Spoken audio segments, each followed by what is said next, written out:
Good morning, friends. Welcome back in the second lecture of organizational behavior. Let me first of all recap what we done up to now and then we go ahead. Yesterday we just started with the first quote that is given by Amartya Sen. Progress is possible, no one can stop it, but obstacles are there, we have to face it. कि भाई हमारी life में भी कोई issues problems होंगे but हमें उसको strongly face करना है और उससे आगे बढ़ना है. These are the reference books which we are going to use out in our subject of OB. Stephen Robbins' book, K.S. Wathapa, and L.M. Prasad. These are the three books which we are using. This is the content of organizational behavior, unit number 1. तो ये सब हम कल देखे थे, उसमें से कौन कौन से क्वेश्चंस कैसे कैसे क्वेश्चंस आ सकते हैं. Then yesterday we just started with the what is organizational behavior. In that we just discussed with the what is behavior. In that we discuss behavior means how the one individual person is going to act or react in a given situations. That refers the individual person's behavior in that particular situations. So situation change, person's behavior is also going to be change out. In other words, when one individual's role is change out, his behavior is also going to be change out. तो ये हमने देखा था. उसके अंदर हमने देखा था कि भाई हमें वो भी सब्जेक्ट क्यों पढ़ना चाहिए. तो वहां पे हमने देखा था कि if we learn the subject of organizational behaviour then it will help us in first it will help us in improving the productivity at the work place. ये भी कंपनी के अंदर प्रोडक्टिविटी को एनहेंस करने में हमें हेल्पफुल होगी. We can able to identify who are effective, who are efficient, and how to create the efficient person at the workplace so that we can able to attain the profit and return on investment as early as possible. Then we also see about the job satisfaction, where the satisfaction refers job satisfaction refers the positive attitude of the persons towards the job. If it's negative attitude, then it refers the job dissatisfaction. So once again we observe that if person is satisfied, definitely it's going to create the impact on behavior. If he is dissatisfied, तो उसका behavior उस हिसाब से होगा. Then about the turnover, that refers the number of employees who leave us during the specific period of time. कि भाई एक साल के अंदर कितने लोग हमें छोड़ के गए हैं, वो क्या दिखाता है, हमारा टर्नओवर दिखाता है. तो once again being a company we need to analyze, वो भी हमें हेल्प करेगा कि भाई कितने लोग हमें छोड़ के गए हैं, क्यों छोड़ के गया है, उससे कितनी कॉस्ट होगी, कौन सा बंदा छोड़ के जा रहा है, इफेक्टिव जा रहा है या एफिशिएंट जा रहा है, हम उसको कैसे रिटेन कर सकते हैं. तो ये सारी चीजें हमें वो भी सिखाएगा. Then next is about absenteeism, जहाँ पे हमने देखा था एब्सेंटिज्म का मतलब होता है कि बंदा वर्क प्लेस पे नहीं आता है but without making any kind of prior notice. अगले दिन पे या एक वीक पहले वो बंदा लीव रिपोर्ट रख के नहीं गया था and suddenly he is or she is not coming at the work place. So because of that on that particular day definitely our productivity is going to be influenced. So that we just see that कि भाई वो भी हमें help करेगा समझने में कि भाई कौन सा बंदे के ऊपर हम डिपेंड कर सकते हैं, कौन से बंदे के ऊपर डिपेंड नहीं कर सकते, और अगर हमें एक्स्ट्रा बंदे चाहिए कि नहीं चाहिए. एंड लास्ट में हमने देखा था ऑर्गेनाइजेशनल सिटीजनशिप्स कि जहाँ पे this is the feeling, this is the stage among the employees where he feel that yes this is the company of mine, कि ये मेरी कंपनी है, मुझे एम्प्लॉयज का, कंपनी का, एसेट्स का, सबका ध्यान रखना है, ये मुझे कंपनी को आगे ले जाना है. उस टाइप्स की फीलिंग्स वो बंदे के अंदर क्रिएट होगी. देन वी ऑल्सो डिस्कस कि भाई OB will provide the set of tools, कि भाई ओबी क्या करेगा, मैनेजमेंट को टूल्स, वेरियस टूल्स देगा.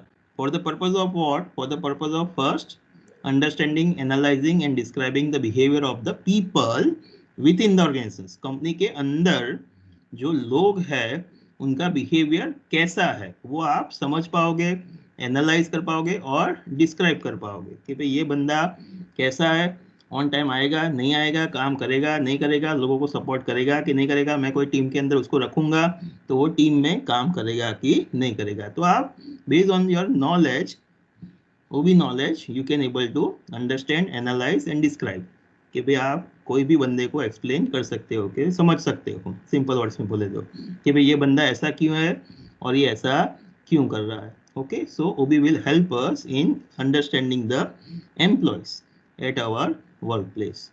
Even it will also help the managers to improve, enhance, or even change the work behavior so that individuals, groups and whole organizations can achieve their goals. कि भाई manager के रूप में वो बंदा ओबी का knowledge है उसके पास, तो वो वर्क प्लेस में लोगों का बिहेवियर इंप्रूव कर सकता है, एनहेंस कर सकता है, इवन चेंज कर सकता है. ये चेंज वाला हमने एग्जांपल डिस्कस किया था. कोई बंदे का बिहेवियर हम कैसे चेंज कर सकते हैं? Any one of you?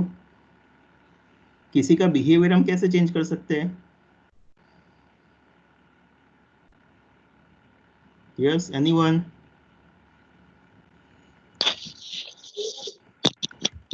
Motivation देके. Yes, very good. और क्या कर सकते हैं? ट्रेनिंग दे सकते हैं. Okay, with the help of training, motivations. कौन सा एग्जांपल हमने यहाँ पे डिस्कस किया था, याद है किसी को? कि हम लोगों के बिहेवियर को चेंज भी कर सकते हैं. याद है किसी को एग्जांपल क्या दिया था यहाँ पे? एग्जांपल मैंने ये दिया था कि फॉर एग्जांपल मेरा रेगुलर क्लास चल रहा है. चेंज करते हैं. हाँ, तो उसके अंदर जो स्टूडेंट्स है वो क्या हुआ, ऑन टाइम नहीं आ रहे थे. So now what I do, I just give the chocolates to them so that they will come at the class on a regular basis. So this is the example for even changing the behavior. कि भाई मैं उसके basis पे लोगों के behaviour को change कर पाऊंगा. क्लियर? तो these are the aspects which we discussed in a last lecture. इसमें कोई इश्यू है, प्रॉब्लम है आप सबको किसी में से कि आगे जाए? No sir. No sir. No sir. No sir. Okay, चलो तो आगे जाते हैं. So let we begin our first chapter, that is what is organizational behavior. Unit number 1 में हम आगे जाते हैं. Before we just understand कि भाई OB क्या है क्या नहीं, but before that let we understand what the manager is, what the organization is, what the managers are supposed to do at the workplace, so that we can able to understand कि भाई managers को OB का knowledge क्यों होना चाहिए, उससे overall कैसे help होगी. क्लियर? तो ये चीज हम समझ लेते हैं सबसे पहले, और उसके बाद मैनेजमेंट ओबी की डेफिनेशन के ऊपर हम जाएंगे. तो first of all we just start with the understanding first the manager himself और हरसेल्फ. उससे समझते हैं पहले नंबर फर्स्ट. तो मैनेजर क्या होता है? Who is a manager? Manager कौन है? जो कंपनी को मैनेज करता है. ओके, पूरी कंपनी को या कोई पर्टिकुलर Yes. डिपार्टमेंट को? पर्टिकुलर डिपार्टमेंट को. यस. डिफरेंट वर्ड्स में बोलना है तो कैसे बोल सकते हैं? वो बंदा क्या है, उसका काम क्या है? Being a manager what is supposed to do? क्या लिखा हुआ है यहाँ पे देखो? एडमिनिस्ट्रेट करना. एडमिनिस्ट्रेशन. ये क्या लिखा हुआ है? Individuals who achieve the goals through other people. मतलब जो ऑर्गेनाइजेशंस के गोल्स डिसाइड करता है और उस तक कैसे पहुंचे, उसके लिए जो हमारे वर्कर्स होते हैं उसको मोटिवेट करते हैं. ओके, लिटिल बिट मैं चेंज करूंगा आपके सेंटेंस को. जो गोल होता है that is determined by the top authority. कि भाई जो टॉप अथॉरिटी है उन्होंने कोई कंपनी का गोल डिटरमाइन किया हुआ है. अभी बीइंग अ मैनेजर मैं क्या हूँ, हम HRM में भी ये सब पढ़े थे. Being a manager I am playing a role of linkers. आपने ये पढ़ा होगा SY में. तो मुझे लिंक करना है. टॉप मैनेजमेंट, टॉप अथॉरिटीज सब गोल डिसाइड करती है, स्ट्रेटेजीज डिसाइड करती है, और बीइंग अ मैनेजर मेरा काम क्या है, उसको इम्प्लीमेंट करना है eight the work place. So now being a manager, I need to get the things done with the help of others. Management में हमने ये सीखा था कि भाई कौन करेगा, तो मैनेजर करेगा. तो मैनेजर क्या है? तो इज अ वन इंडिविजुअल बंदा जिसको लोगों से काम लेना है. क्या करेगा, कैसे करेगा? तो भाई कंपनी ने जो गोल दिया हुआ है, टॉप अथॉरिटी ने जो गोल डिसाइड किया हुआ है, काम दिया हुआ है उसे, वो काम लोगों की हेल्प से उसे जो भी कंसर्न डेडलाइन है उसके अंदर कंप्लीट करना है. So we can say now he is a person who is responsible to achieve the goal, but with the help of working with the help of others. कि वो लोगों से काम लेगा. अल्टीमेटली उसका ऑब्जेक्टिव क्या है? तो कि भाई कंपनी का गोल अटेन करना है. तो that's why it is written कि individuals who achieve the goals through other people. These are the regular activities which he is going to carry out, like making the decisions, allocate the resources at the workplace, direct activities of others to attain the goals. तो ये हमने इसके basis पे समझा कि being a manager he is carried out this kind of activities. चलो important one, हमारा subject का नाम है ऑर्गेनाइजेशनल बिहेवियर. तो हमने कल बिहेवियर को तो समझ लिया कि भाई बिहेवियर क्या होता है, कि how the one individual act और react in a given situations. तो वो बंदे का बिहेवियर दिखाता है. बट ओबी के अंदर हम वो बिहेवियर को कहाँ पे समझने वाले हैं? कंपनी के अंदर, ऑर्गेनाइजेशंस के अंदर. तो let we understand first what the organization means, कि भाई ऑर्गेनाइजेशंस का मतलब क्या होता है, कंपनी का मतलब क्या होता है. तो वो पहले हम समझ लेते हैं, then after we go head. तो ऑर्गेनाइजेशंस क्या है, मैं डेफिनेशन बोल देता हूँ, उसके हिसाब से हम उसको एक्सप्लेन करेंगे और बाद में आप लोग उसका एग्जाम्पल देना. ठीक है. तो फर्स्ट ऑर्गेनाइजेशंस को मैं डिफाइन करना है तो कैसे कर सकता हूँ? Organisations is a consciously coordinated social unit composed of two or more people that functions on a relatively continuous basis to achieve a common goal or set of goals. चलो डेफिनेशंस को तीन भाग में डिवाइड करते हैं और समझते हैं कि अल्टीमेटली ये क्या कहना चाहता है. तो first, it's a coordinated social unit, कि भाई एक सोशल यूनिट है मतलब बंदों का ग्रुप है. बंदों का ग्रुप का मतलब क्या? कंपोज्ड ऑफ टू और मोर पीपल.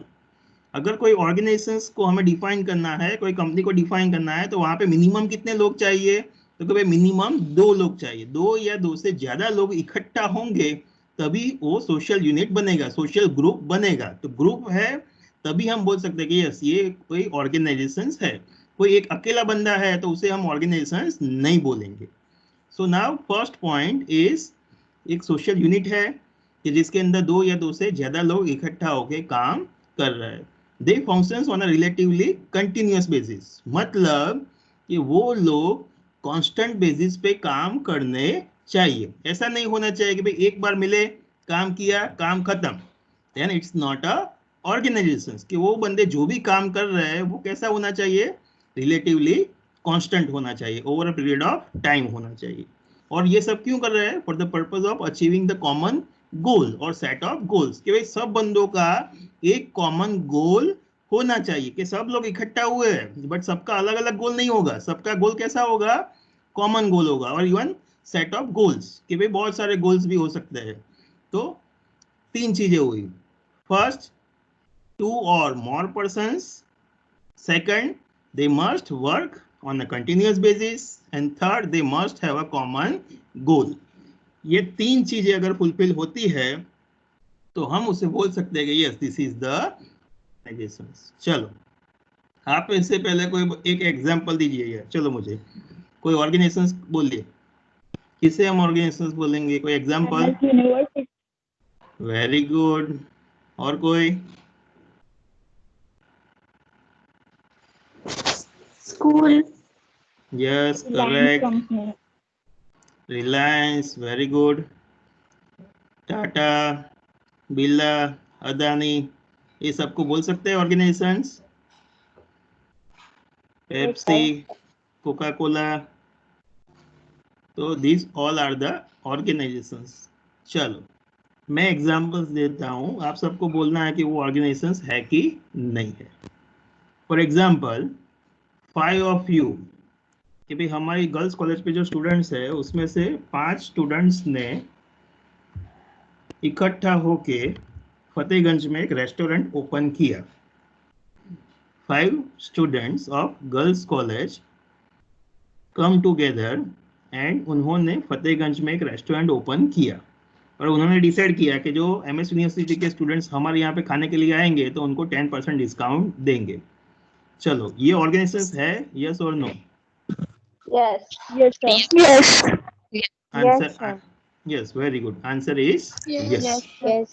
Yes. चलो, नेक्स्ट एग्जांपल कि फॉर एग्जांपल उन्होंने डिसाइड किया कि अगर एमएस वाला, एमएस यूनिवर्सिटी का कोई स्टूडेंट्स आता है तो वो उसको फ्री ऑफ कॉस्ट में खाना खिलाएंगे।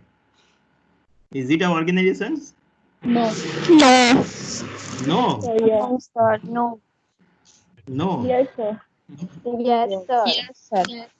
5 of the students Yes, of sir. girls college come together, open the one restaurant and बाकी के लोगों को पैसा लेते हैं, एमएस वाले को, बच्चे को फ्री में खिला दे, मेरे को भी फ्री में खिलाएंगे।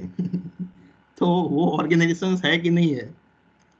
Yes. Yeah. No, sir. They had And Yes, sir. Answer is yes. yes. Yes. Explain मैं करता हूँ बाद में, नेक्स्ट एग्जांपल लेता हूँ। चलो, नेक्स्ट एग्जांपल इससे भी आगे जाते। चलो, कि फॉर एग्जांपल हमारे यहाँ पे निजामपुरा में फॉर एग्जांपल साईं बाबा का टेम्पल है। तो साई टेम्पल के सामने 5 girls of girls college decided and create कि भाई उन्होंने क्या किया, एक ग्रुप बनाया और उन्होंने डिसाइड किया कि भाई हर थर्सडे को हम टेम्पल के सामने खड़े रहेंगे और जो भी बुजुर्ग आ रहे हैं उनको रास्ता क्रॉस करने में हेल्प करेंगे। Is it a organisation? No. No. No, sir. no.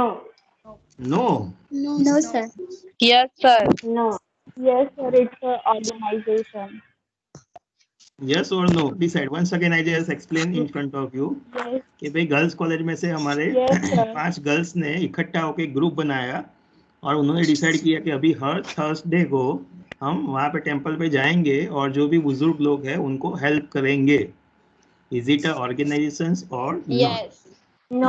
Yes. Yes, No. sir. Yes, sir. No. Yeah. Yes. Yes. No. Yes. Okay, answer is yes.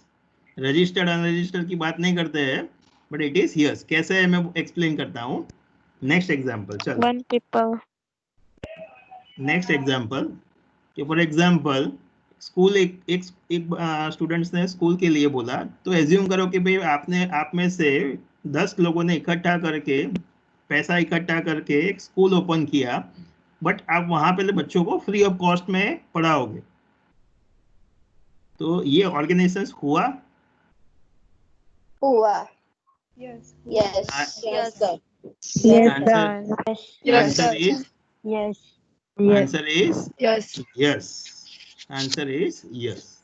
तो यहाँ पे मैं क्या, जो भी मैंने एग्जांपल्स दिए उससे मैं क्या एक्सप्लेन करना चाहता हूँ कि भाई कोई भी ऑर्गेनाइजेशन है, कोई भी कंपनी है, उसको समझने के लिए हमने डेफिनेशंस में 3 रूल्स देखे। 2 या 2 से ज्यादा लोग होने चाहिए, they must work on a continuous basis, and third उनका कॉमन गोल होना चाहिए। यहाँ पे हमने जो भी एग्जांपल्स लिए, तो फर्स्ट कि भाई टाटा, बिरला, अदानी, तो ये सारी जो कंपनीज है उनका ऑब्जेक्टिव क्या है, गोल क्या है, तो कि भाई profit maximisation.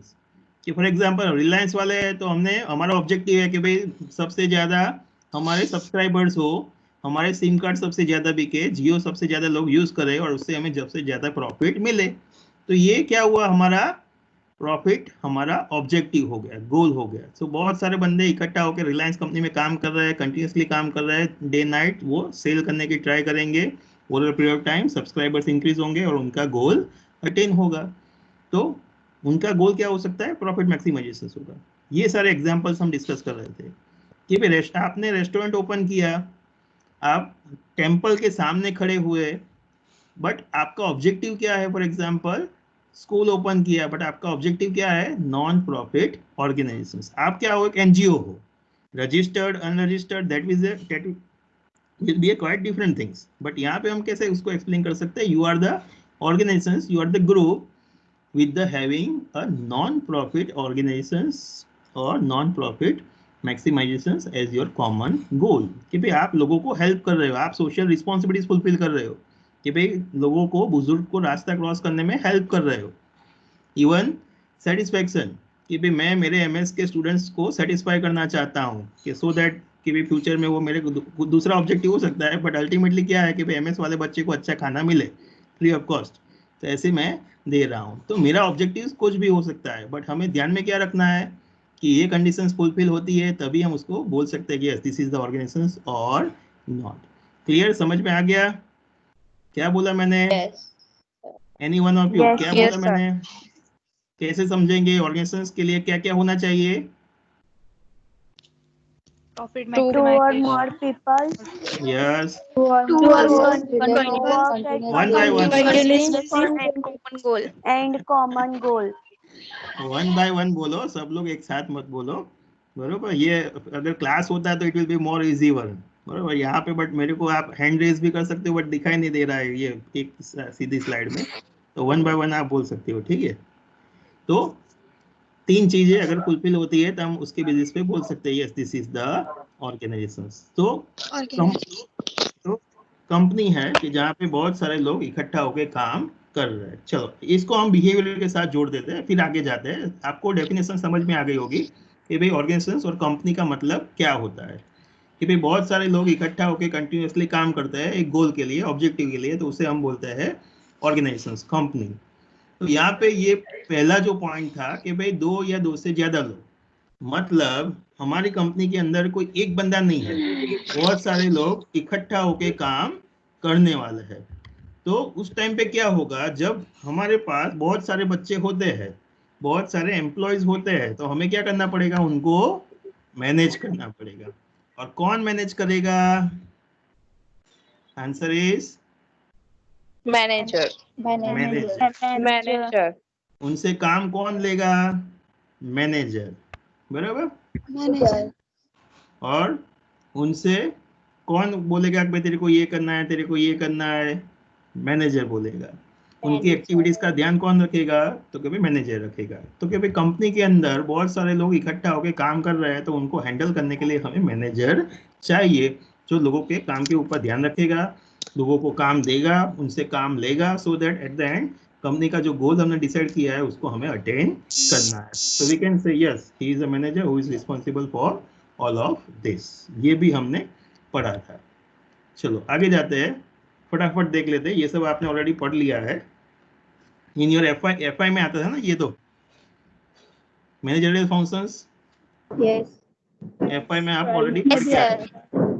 So being a manager he supposed to play the managerial functions at the work place, कि भाई कंपनी के अंदर वो बंदा वेरियस मैनेजरियल फंक्शंस परफॉर्म करेगा। तो क्विकली समझ लेते हैं कि भाई कौन कौन से फंक्शंस उसको परफॉर्म करना है और उस फंक्शंस के अंदर उसको क्या करना है। That will learn as quick as possible. फटाफट चलिए।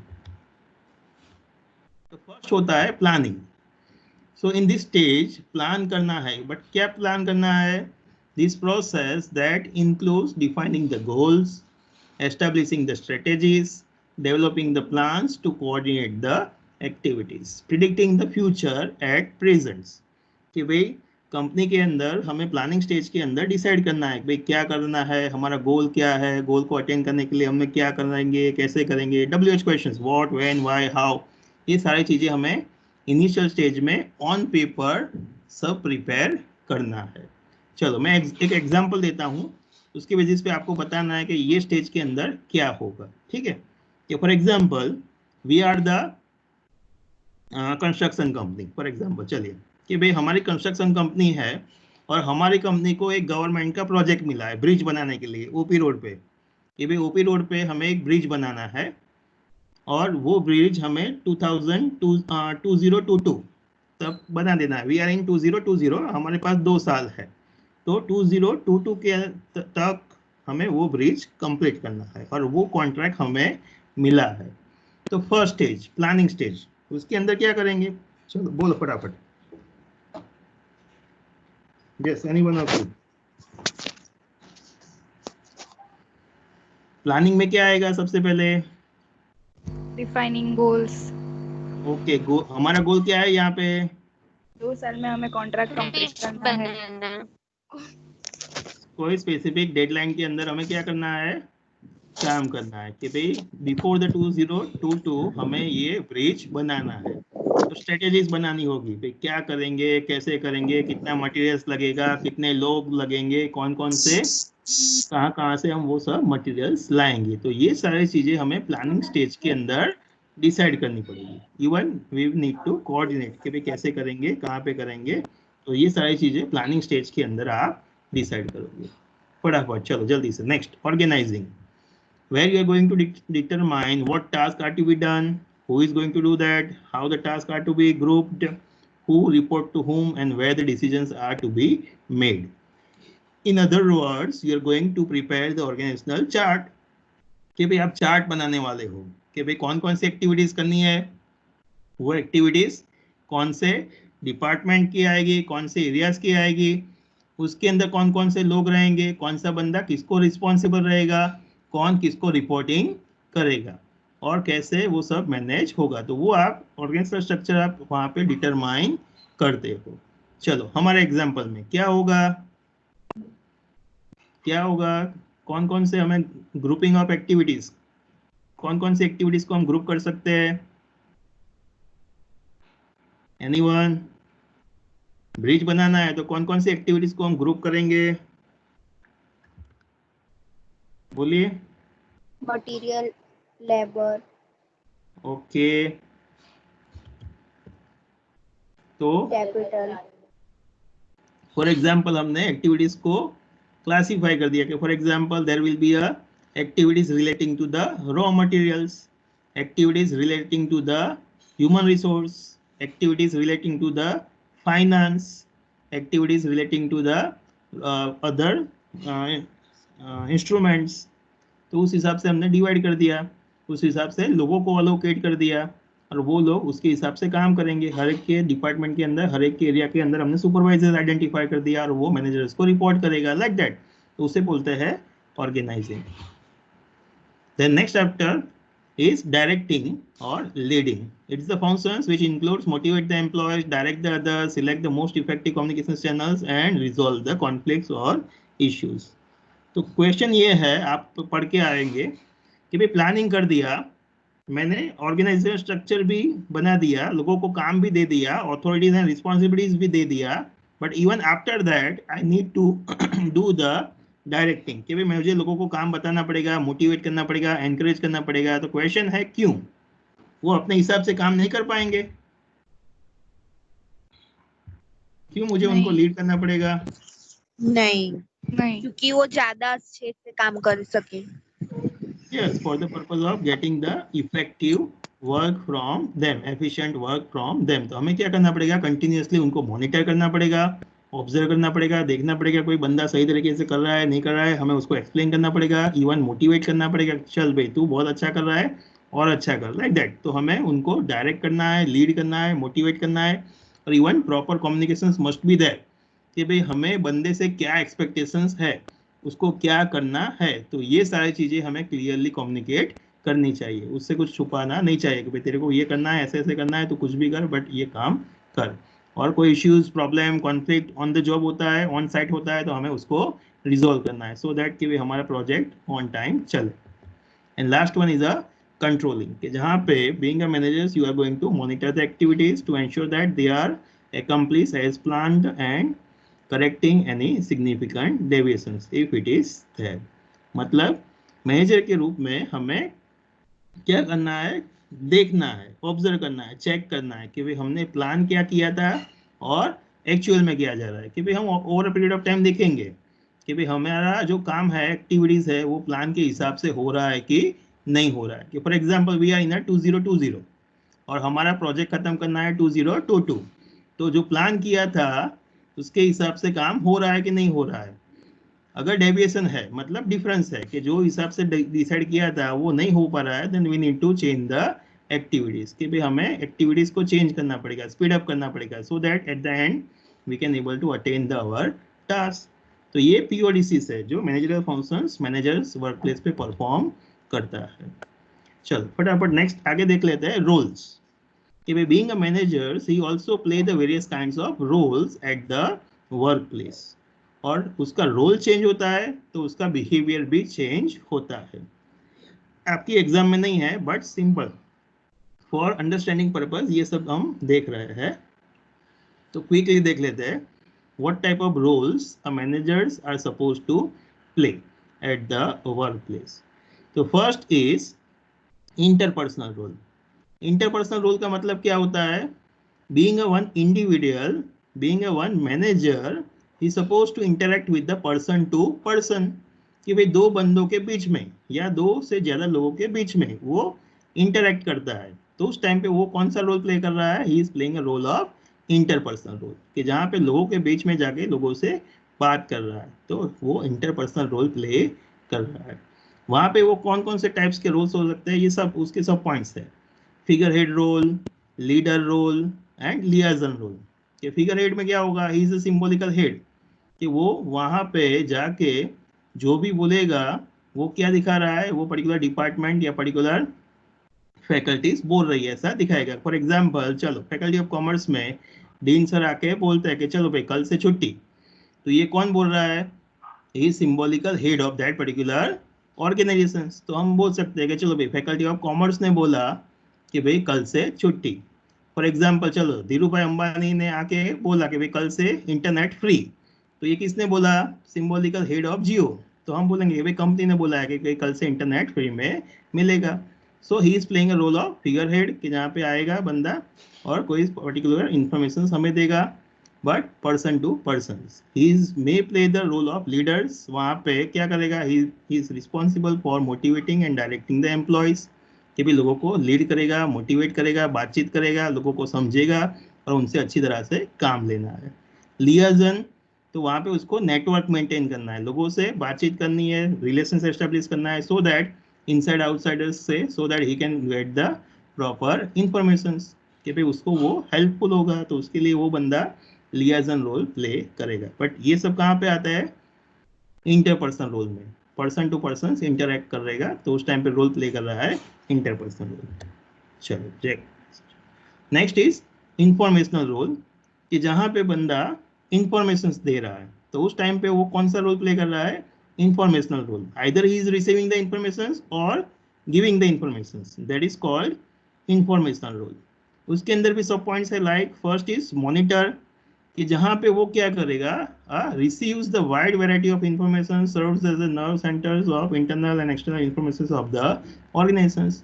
कि भाई मैनेजर के रूप में उसके सामने बहुत सारी इंफॉर्मेशन आएगी, but being a manager he need to monitor, observe करना है, देखना है कि कौन सी इंफॉर्मेशन सही है, कौन सी सही नहीं है, कौन सी इंफॉर्मेशन यूज करनी चाहिए, कौन सी इंफॉर्मेशन यूज नहीं करनी चाहिए. तो ये सारी चीजें वो बंदा मॉनिटर करता है, डिसाइड करता है, तो उससे बोलते हैं हम मॉनिटर रोल.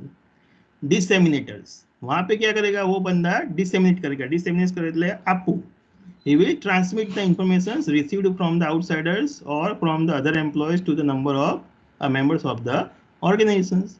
कि भाई मैनेजर के रूप में उसे कोई मार्केट में से न्यूज मिला, इंफॉर्मेशन मिला कि चलो भाई कि अभी फ्यूचर में गवर्नमेंट ये करने वाली है, तो उसका रोल क्या हुआ? अभी डिसेमिनेट का मतलब within the organisations, within the board of study और board of the department, board of the organisations, सब मेंबर्स के साथ कंपनी के अंदर वो चीज उसको इंफॉर्मेशन को प्रोवाइड करना है. तो उस टाइम पे वो क्या कर रहा है? डिसेमिनेटर्स का रोल प्ले कर रहा है, कंपनी के अंदर आके सबको वो इंफॉर्मेशन दे रहा है. एंड लास्ट स्पोक्स पर्सन, कि जहाँ पे on behalf of organisations he is transmit the information to the outsiders on the organisation plan, policies, actions and results. कि भाई एजीएम है, तो एजीएम के अंदर वो बंदा आके कंपनी के बिहाफ में कंपनी के future plans, policies, actions, company का जो भी रिजल्ट आया वो सब पब्लिक के सामने, पब्लिक डोमेन में रखेगा. तो उस टाइम पे he is playing a role of spokesperson. Once again this all are related with the information, so that's why it's called the informational role. And last one is a decisional role, कि जहाँ पे बंदे को various kinds of decision लेनी है, तो उस time पे वो बंदा डिसीजनल रोल प्ले कर रहा है. He may play the role of entrepreneur as a decision maker, कि जहाँ पे उसको आइडेंटिफाई करनी है, searches for organizations and its environment for opportunities and initiate the projects to bring about change. कि भाई मार्केट के अंदर कोई अपॉर्चुनिटी है कि नहीं है, कंपनी के अंदर कोई चेंजेस करे कि नहीं करे, कोई नई प्रोडक्ट मार्केट में लाए कि नहीं लाए. तो बीइंग अ एंटरप्रेन्योर, वो बंदा ऑलवेज मार्केट में ऑब्जर्व करेगा, सर्च करेगा, कि देखेगा कोई भी मार्केट में कोई अपॉर्चुनिटी है कि नहीं है, and based on that he will take a decisions within the organisation, तो उस टाइम पे वो रोल प्ले कर रहा है एंटरप्रेन्योर का। डिस्टर्बेंस हैंडलर कि कोई भी इश्यूज है, प्रॉब्लम्स आया तो उसको हैंडल करना है। तो responsible for corrective actions when organisation faces the important unexpected disturbance, कि भी सडनली कंपनी के ऊपर कोई इश्यूज आ गया, प्रॉब्लम आ गया, तो उसको हैंडल करना है, रिजॉल्व करना है, तो उस टाइम पे उसको बोलेंगे डिस्टर्बेंस हैंडलर। बराबर, कि भाई कंपनी के ऊपर कोई एलिगेशंस आ गया, किसी ने कोर्ट केस कर दिया, कोई मिसकंडक्ट हुआ है कंपनी के अंदर, कोई एक्सीडेंट हुआ है, तो वो सारी चीज़ों को उसको डिसीजंस लेके रिजॉल्व करनी पड़ेगी, तो उस टाइम पे वो डिस्टर्बेंस हैंडल का रोल प्ले कर रहा है। रिसोर्स अलोकेटर्स कि वहाँ पे डिसीजन लेगा कि भाई कौन से डिपार्टमेंट को कौन से एरिया के अंदर कितना कितना किसको किसको क्या क्या देना है, that makes the decisions, that is a resource allocator. And last में नेगोशिएटर्स कि भाई being a negotiator he is responsible for representing the organisations at the major negotiations, कि भाई दो पार्टीज के बीच में नेगोशिएशंस होता है, कि for example buyer and seller, तो उस टाइम पे उसको नेगोशिएट करना है कि भाई हम कॉन्ट्रैक्ट लेने के लिए गए तो उसको रिप्रेजेंट करके नेगोशिएट करना है। Even same way employer employee के दोनों के बीच में कोई इश्यूज है तो वहाँ पे वो नेगोशिएटर्स का रोल प्ले करेगा और डिसाइड करेगा भाई क्या देना है क्या नहीं, तो उस टाइम पे भी उसको डिसीजंस लेना है, तो at that time he is playing a role of decisions. So in that way managers are playing a 3 major roles at the work place. Interpersonal role जहाँ पे उसको लोगों के साथ बैठ के डिस्कस करके डिसीजन लेनी है। इंफॉर्मेशनल रोल कि जहाँ पे उसको वेरियस काइंड्स ऑफ इंफॉर्मेशन लोगों को प्रोवाइड करनी है, कंपनी के बाहर से इंफॉर्मेशन आएगी उसको कंट्रोल करना है, लोगों को कंपनी के अंदर इंफॉर्मेशन देनी है, और इवन कंपनी के बाहर कस्टमर्स को भी हमारी इंफॉर्मेशन देनी है। Then in the case of decisional role उसको वेरियस काइंड्स ऑफ डिसीजन लेनी है। तो ये सारे उसके रोल्स हो गए। चलो नेक्स्ट फटाफट आगे जाइए। This is about skills. Once again, this is also for our understanding purpose. कि भी अगर वर्क प्लेस पे कोई मैनेजर्स है तो being a manager what kind of skills he is required, कि भी मैनेजर्स के अंदर कौन कौन सी स्किल्स होनी चाहिए। तो फर्स्ट इज टेक्निकल स्किल्स, कि भाई बंदे के अंदर टेक्निकल नो हाउ होना चाहिए, the ability to apply the specialised knowledge और expertise in a particular area. कैसे आएगा? With the help of study, कि भाई बीइंग वन इंडिविजुअल उसने कोई पर्टिकुलर एरिया के अंदर स्टडी किया होगा, इन डिटेल पढ़ा होगा, देन एंड देन ओनली वो एरिया के अंदर एक्सपर्टाइज बना होगा, बहुत सालों तक उसने काम किया होगा, जब जाके वो एक्सपर्टाइज बना होगा। चलो, तो बीइंग अ मैनेजर एक एग्जांपल लेते हैं तो समझते हैं कि भाई बीइंग अ मैनेजर उसको पर्टिकुलर कंपनी के अंदर पर्टिकुलर प्रोडक्ट के बारे में A to Z नॉलेज होना चाहिए कि नहीं होना चाहिए, नो हाउ होना चाहिए कि नहीं होना चाहिए, एनीवन? यस होना चाहिए। आंसर इज होना चाहिए। यस, होना चाहिए। Answer is yes. चलो आगे जाते हैं, सेम एग्जांपल कि for example we are the car manufacturing company, कि भाई हम कार बनाते हैं और कार के अंदर असेंबली लाइन है कि जहाँ पे वो एक जगह से दूसरी जगह पे कार जा रही है असेंबली लाइन पे, और जो भी कंसर्न बंदे हैं वो कंसर्न पार्ट्स को असेंबल कर रहे हैं कार के अंदर। तो बीइंग अ मैनेजर हर एक पर्टिकुलर असेंबली पॉइंट्स पे क्या होता है, कैसे होता है, कितने टाइम पे होता है, ये सब मुझे पता होना चाहिए कि नहीं होना चाहिए? यस और होना नो? चाहिए। Yes yes answer is yes sir. Answer is yes. तो क्यों होना चाहिए? क्योंकि मैनेजर को पता होना चाहिए कि उसके वर्कर्स कैसे काम करते हैं। Yes, very good. अगर पता नहीं होगा मुझे हर एक स्टेप पे तो क्या हो सकता है, कोई बंदा सही तरीके से काम कर रहा है कि नहीं कर रहा है वो मुझे पता नहीं चलेगा। कि फॉर एग्जांपल चलो कि भाई जो टायर असेंबल करने वाले बंदे हैं वो आके मेरे को बोलते हैं कि सर ये 3 मिनट में आपने कंपनी ने डिसाइड किया है कि 3 मिनट में टायर्स चारों चार फिक्स हो जाने चाहिए, बट इतना स्पीडी नहीं होता है, तो 3 की जगह पे 5 मिनट कर दो, तो 2 मिनट इंक्रीज करेंगे तो पूरे असेंबली लाइन को हमें चेंज करना पड़ेगा। तो बीइंग अ मैनेजर ये डिसीजंस लेने से पहले आपके पास नॉलेज होना चाहिए कि भाई ये काम करने के लिए कितना टाइम लगता है, ऑन एन एवरेज कितने टाइम के अंदर ये बंदा ये काम कर पाएगा। तो being one individual you must have a technical know how, तभी आप एक्सपर्ट बन सकते हो। तो over a period of time वो बंदा पढ़ेगा, काम करेगा, तो स्लोली एंड ग्रेजुअली वो बंदा अपनी टेक्निकल स्किल्स को इम्प्रूव कर पाएगा, तभी वो बंदा काम कर सकता है। बराबर આપણે શું કહેવાય, મસ્તીમાં આપણે એવું કેવું હોય તો ફોર એક્ઝામ્પલ ડોક્ટર ટેકનિકલ સ્કિલ્સમાં, બરાબર, કે ભાઈ નો હાવ હોવું જોઈએ, સ્પેશિયલાઇઝ નોલેજ હોવું જોઈએ, કે ભાઈ આપણે હવે આપણે કહીએ કે ચલો ભાઈ આપણે ટીચર્સ છે પણ ટીચર્સ ઓપરેશન કરી નાખે તો ઓપરેશન કરીએ કે? આન્સર ઇઝ નો, બરાબર। પછી સામેવાળો વ્યક્તિ ઉકલી જાય, બરાબર, આપણે ઓપરેશન કરવા જઈએ તો એના ઓપરેશન કરવા માટે ડોક્ટર જ જોઈએ। तो कोई स्पेसिफिक बंदा ही चाहिए कि जिसके पास वो पर्टिकुलर नॉलेज हो, तभी वो बंदा अच्छी तरीके से काम कर सकता है। तो फर्स्ट मैनेजरियल स्किल्स उसके अंदर होनी चाहिए, दैट इज टेक्निकल स्किल्स, कि भाई बंदे के पास नो हाउ होना चाहिए, बीइंग अ मैनेजर उसे सब पता होना चाहिए। आगे जाइए, चलो नेक्स्ट इज ह्यूमन स्किल्स। तो ability to work with, understand, motivate the other people both individually as well as in a group, कि भाई मैनेजर के रूप में उसके पास ह्यूमन स्किल्स होनी चाहिए, मतलब वो बंदे को समझ सके कि भाई मेरे अंडर में कितने लोग हैं, वो कैसे काम कर रहा है, वो बंदा कैसा है, even individual as well as group level, वो सबको समझ सके, ऐसा बंदा होना चाहिए, जिससे करके वो उनसे अच्छी तरह से काम ले सके। तो he must possess the human skills, कि भाई उसके पास ह्यूमन स्किल्स होनी चाहिए। लास्ट इज कॉन्सेप्चुअल स्किल्स, कि जहाँ पे इसकी mental abilities to analyse, diagnose the complex situations, कि भाई मैनेजर के रूप में कोई भी सिचुएशंस है, कोई भी प्रॉब्लम है, तो कॉन्सेप्चुअल स्किल्स में वो क्या करेगा, वो बंदे उसको एनालाइज करेगा, आइडेंटिफाई करेगा कि चलो ये प्रॉब्लम है तो उसको मैं कैसे रिजॉल्व कर सकता हूँ, इसका प्रॉब्लम आया तो इसका क्या, कौन कौन से ऑप्शंस मेरे सामने है सॉल्व करने के लिए, out of this all options सबसे बेस्ट ऑप्शन कौन सा रहेगा। तो ये सारी चीजें कॉन्सेप्चुअल स्किल्स के अंदर आएगी। जितनी ज्यादा उसकी कॉन्सेप्चुअल स्किल्स होगी वो उतनी अच्छी तरीके से अपने प्रॉब्लम्स को सॉल्व कर पाएगा। तो these are the various managerial skills he must possess।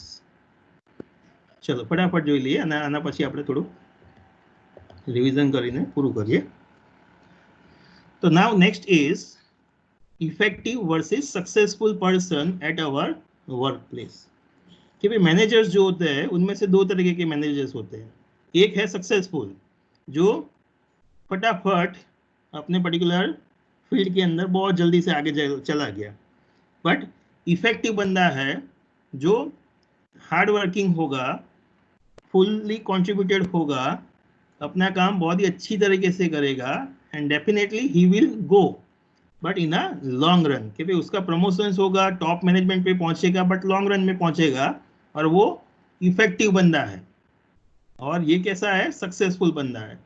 तो एक स्टडी हुआ था कि जिसके अंदर उन्होंने ऑब्जर्व किया कि वर्क प्लेस पे कंपनी के अंदर स्पीडीली आगे जाने वाले लोग और बहुत ही अच्छे लोग, ये दोनों कौन सी एक्टिविटीज के अंदर अपना टाइम स्पेंड करते हैं, उस हिसाब से स्टडी हुआ है बाय लुथांस, कि भाई उन्होंने ऑब्जर्व किया कि where the managers are spending their time at the work place, and based on that they decided कि भाई सक्सेसफुल वाला बंदा क्या कर रहा है, इफेक्टिव वाला बंदा क्या कर रहा है।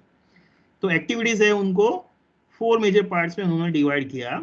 First one is a traditional management activities which refers decision making, planning, controlling, PODC functions which managers need to do, कि मैनेजर्स के रूप में ये सारे एक्टिविटीज वो बंदा हर रोज कर रहा है, तो उसे बोलेंगे traditional management related activities. Second है कम्युनिकेशन एक्टिविटीज, जहाँ पे उसको क्या करना है, exchanging the routine information and processing the paper work, कि भाई पेपर वर्क करना है, इन्फॉर्मेशन आएगी, लोगों को देना है, पास ऑन करना है, पेपर को साइन करना है, ये सारी एक्टिविटीज वो बंदा कर रहा है। Next is human resource management, कि जहाँ पे उसको क्या करना है, लोगों को स्टाफिंग करना है, रिक्रूटमेंट करना है, ट्रेन करना है, मोटिवेट करना है, एनकरेज करना है, डिसिप्लिन मेंटेन करनी है, कॉन्फ्लिक्ट इश्यूज जो हुए उसको रिजॉल्व करना है। And last one is networking, कि जहाँ पे वो बंदा क्या करेगा, पॉलिटिक्स प्ले करेगा, सोशलाइजेशन, अपना नेटवर्क क्रिएट करेगा, कॉन्टैक्ट्स बनाएगा, and interacting with other persons, कि भाई डे टू डे लाइफ में अपना इंटरेक्शंस करेगा और पॉलिटिक्स खेलेगा और try to be create the networks chain. चलो, तो based on this we can the study output found that कि भाई ऑन एन एवरेज जो सिंपल मैनेजर होगा वो इस हिसाब से अपना टाइम स्पेंड करेगा, बट सक्सेसफुल बंदा है मतलब स्पीडी गया within the, for example company में आया, सडनली 2 साल के अंदर वो मैनेजर बन गया या आगे प्रमोशन होके सीनियर कैडर में चला गया, तो उसने सबसे ज्यादा टाइम कहाँ पे स्पेंड किया है, 48%, दैट इज नेटवर्किंग। कि भाई वो बंदा कैसा होगा, पावर एंड पॉलिटिक्स वाला होगा। कंपनी के अंदर पावर एंड पॉलिटिक्स खेला उसने, नेटवर्किंग किया, जैक लगाया और वो बंदा सक्सेसफुल हो गया। बट लॉन्ग रन में ये ऐसे टाइप के लोग हमें इफेक्टिव नहीं रहेंगे। इफेक्टिव बंदा कौन सा होगा, इफेक्टिव बंदे हैं जो वो क्या करता है, सबसे ज्यादा टाइम स्पेंड करता है कम्युनिकेशंस पे। वर्क प्लेस पे आप जितना इफेक्टिव कम्युनिकेट करोगे उतने ही इफेक्टिव आप बनोगे, उतने ही आप फ्यूचर में लॉन्ग रन में सक्सेस रहोगे। आपको कोई जैक लगाने की, पॉलिटिक्स खेलने की जरूरत नहीं पड़ेगी, बट आप आगे जाओगे। तो क्या क्या इंपॉर्टेंट है यहाँ पे, first is communications, clear communications आपका होना चाहिए, अच्छा कम्युनिकेशंस होना चाहिए, पेपर वर्क में आप अच्छे होने चाहिए, and second is human resource management. HR skills आपकी जितनी अच्छी है, आप जितना अच्छा लोगों से काम ले पाओगे, जितनी अच्छी तरह से आप लोगों को मोटिवेट, एनकरेज, इंस्पायर कर पाओगे, उतनी अच्छी तरह से आप कंपनी को रन कर पाओगे। तो यहाँ पे उस स्टडी में उन्होंने ऐसा बोला कि भाई मैनेजर्स को क्या बनना है, इफेक्टिव बनना है। यहाँ पे क्या होगा, पावर पॉलिटिक्स गेम चलेगी, आगे जाके एक दूसरे को परेशान करेंगे, बराबर। આપણે ગુજરાતીમાં કે ટાંટ્યા ખેંચ, એ બધું શરૂઆત થઈ જશે અને કંપનીનું એન્વાયરમેન્ટ કેવું થઈ જશે, ખરાબ થઈ જશે। It will spoil the environment of organizations. But यहाँ पे इस टाइप की अगर बंदा है, then there will be positive environment, even employees will be satisfied। यहाँ पे क्या हो सकता है, एम्प्लॉय के अंदर डिससेटिस्फेक्शन का लेवल इंक्रीज हो सकता है, because power and politics game चल रही है, and because of that people may be dissatisfied, कि यहाँ पे सेटिस्फाई होंगे। तो वर्क प्लेस पे हमें इफेक्टिव बंदा चाहिए, दिस इज द कंक्लूजन। चलो आगे नहीं जाते हैं, let me just recap first within the 1 minute।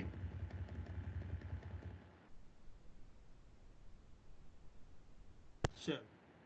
So today we just begin with the chapter number 1, point number 1 in our unit number 1, where we just, for the purpose of understanding OB, we just try to understand first who is manager, what type of activities he is going to be carried out, and what type of skills, roles he is supposed to have. In that we begin with first managers. So in simple words we can say managers is the individual persons who get the things done with the help of others. He is carried out these kinds of activities on a daily basis. Being a manager, he is working at the organizations. So in order to understand the organizations, so we need to understand the definitions. It is like this: it is a group of people where 2 or more than 2 people are coming together. They work on a continuous basis for the purpose of common goals. So that's why it's called the organizations. Being organizations, they may have different kinds of objectives, and managers are working over that. Then we also see what are the functions which is played by the managers. That is PODC, planning, तो वो plan करेगा, organizing, establishing the organizational structure, directing, कि जहाँ पे वो लोगों को lead, motivate, encourage, inspire करेगा, कम्युनिकेट करेगा, एंड लास्ट में कंट्रोलिंग, कि वो देखेगा कि प्लान के हिसाब से हो रहा है कि नहीं हो रहा है। Then we also see about the various kinds of role which is played by the managers at the work place, like interpersonal role, informational role, and decisional role. These are the roles he is playing. Then we'll see the skills which a particular manager must possess, that is technical skills, human skills and conceptual skills। ये तीनों चीज उसके पास होनी चाहिए। फिर हमने देखा कि भाई कोई भी मैनेजर्स है वो अगर इफेक्टिव होगा, उसको इफेक्टिव होने के लिए वो कौन सी एक्टिविटीज के अंदर ज्यादा टाइम स्पेंड करना चाहिए। तो वहां पे हमने कंक्लूड किया he must possess or he must spend high time in communication part and HRM part. Then and then only at the workplace we can have a good environment and our employees will be satisfied, and that particular managers will be good and effective, and he will lead the organizations and help the organizations in a long run. Okay, so herewith I just end up my lecture and I stop the recording.